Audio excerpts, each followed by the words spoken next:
राज्य खेल परिषद के अध्यक्ष नीरज के पवन का कहना है कि नए साल में प्रदेश में खेलों की सूरत बदली हुई नजर आएगी। उन्होंने कहा कि इस साल न केवल प्रदेश में बड़े खेल आयोजित होंगे बल्कि खिलाड़ियों की सुविधाएं बढ़ाने के लिए भी नवाचार किए जाएंगे। कोच की भर्तियों के लिए जल्द प्रक्रिया को आगे बढ़ाया जाएगा। इस मौके पर खेल परिषद के अध्यक्ष नीरज के पवन से खास बातचीत की एसोसिएट एडिटर नरेश शर्मा ने। देखिए, नया साल है और नए साल को लेकर राज्य के खेल जगत में भी उत्साह है, क्योंकि नए साल में काफ़ी कुछ प्रदेश में होने वाला है, चाहे खिलाड़ियों के लिए सुविधा हो या फिर खेलों का आयोजन है। किस तरह खेल परिषद ने इस नए साल के लिए कुछ अपने लक्ष्य तय किए हैं और किस तरह खिलाड़ियों का भला होगा, हम बात करते हैं खेल सचिव और खेल परिषद के अध्यक्ष नीरज के पवन से।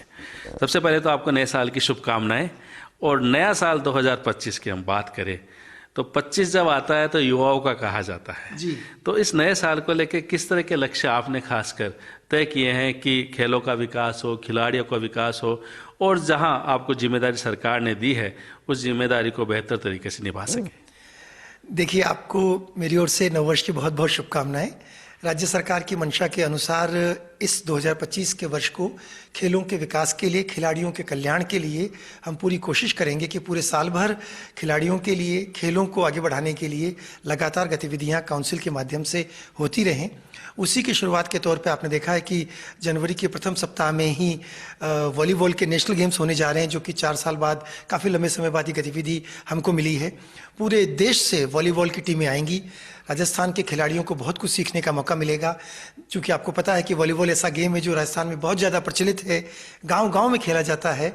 तो वॉलीबॉल के खिलाड़ियों को आगे बढ़ने में और नेशनल गेम्स के माध्यम से काफ़ी अच्छा सा एक अवसर मिलेगा। और उसके बाद भी IPL आ रहा है, क्रिकेट के प्रतियोगिताएं अन्य भी होने वाली हैं। मुझे विश्वास है कि राजस्थान में क्रीड़ा परिषद और माननीय मंत्री महोदय के निर्देशन में काफ़ी कुछ सरकार की जो मंशा है कि खिलाड़ियों को और ज़्यादा सुविधाएं मिल सके, खेल मैदान और अच्छे विकसित हो सकें, और कोचेस की भी ट्रेनिंग अगर हमें बाहर से करानी पड़े तो वो भी हम कराने की कोशिश करेंगे। कई खेल आयोजन यहाँ पे होते हैं। आपने भी यूथ गेम्स के लिए भी सरकार के स्तर पे बात हो रही है कि यूथ गेम्स का भी आयोजन हो, तो उसके लिए खेल परिषद की किस तरह की तैयारी रहेगी? माननीय मंत्री महोदय हमारे राज्यवर्धन जी और हमारे मुख्यमंत्री महोदय ने जो सेंट्रल के स्पोर्ट्स मिनिस्टर हैं उनसे विशेष चर्चा की है इस विषय में, और हमें आशा है कि आगामी वर्ष जो 2026 वाला है उसमें हमें खेलो इंडिया या फिर नेशनल गेम्स में से कोई ना कोई हमें एक मिलने की संभावना है। हमारे पास साल भर का वक्त रहेगा तैयारी के लिए। जो भी गेम्स उस खेलो इंडिया में या नेशनल गेम्स में होते हैं उनके लिए हमारे स्टेडियम्स तैयार हों, हमारे ग्राउंड्स तैयार हों, हमारे कोचेस, हमारे रेफरी, उन सब की तैयारी हम साल भर में करेंगे।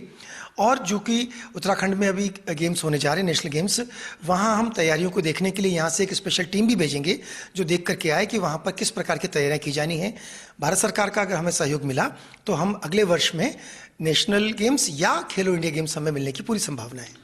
सवांशी स्टेडियम में देखा है कि कुछ जो मैदान है उनकी स्थितियाँ ठीक नहीं है, तो अमूमन जो जिम्मेदारियाँ दे दी जाती है लेकिन संभाली जाती, यहाँ कुछ जो एकेडमी चलती है, हॉस्टल चलते हैं, उनमें भी कई बार खामियाँ होती है।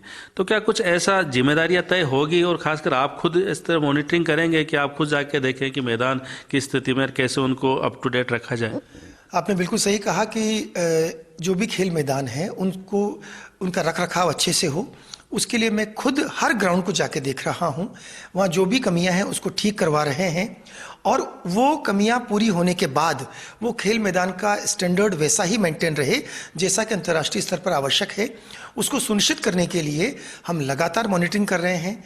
एक एक खेल मैदान को अगर कोई प्राइवेट पार्टनर्स भी हमें मिल रहे हैं तो उनसे भी इसको डेवलप करने का प्रयास किया जा रहा है। और गैप फिलिंग के लिए काउंसिल के मदद से, काउंसिल का जो अपने निजी आय है उससे हम खर्चा करके हमारे ग्राउंड्स जो हैं, जैसे कि हमारा फुटबॉल ग्राउंड, उसके साथ में हमारा अड़ता हुआ ही हमारा तीरंदाजी का ग्राउंड है, क्रिकेट के ग्राउंड हैं, ये सारे ग्राउंड, वॉलीबॉल के सारे ग्राउंड हैं, इन सब को अंतर्राष्ट्रीय स्तर पर मेंटेन किया जा सके, इसके लिए काउंसिल अपने प्रयास, जो हमारे साथी निजी कुछ लोग जुड़ते हैं उनके प्रयास, हम सब मिलकर के कोशिश करेंगे कि 2025 में किसी भी ग्राउंड को आपको ऐसा ना लगे कि ये ग्राउंड कोई कमतर स्थिति में है। बिल्कुल। तो नीरज के पवन खेल परिषद के अध्यक्ष जिन्होंने नए साल के लिए अपने लक्ष्य तय किए हैं और उन्होंने विश्वास जताया है, और खासकर प्रदेश के जो खिलाड़ी है उनको भरोसा दिलाया है कि खेल परिषद उनके लिए बेहतर सुविधा उपलब्ध कराएगी और बड़े खेल आयोजन यहाँ होंगे। कैमरामैन इकबाल के साथ Naresh Sharma, first India news, Jaipur.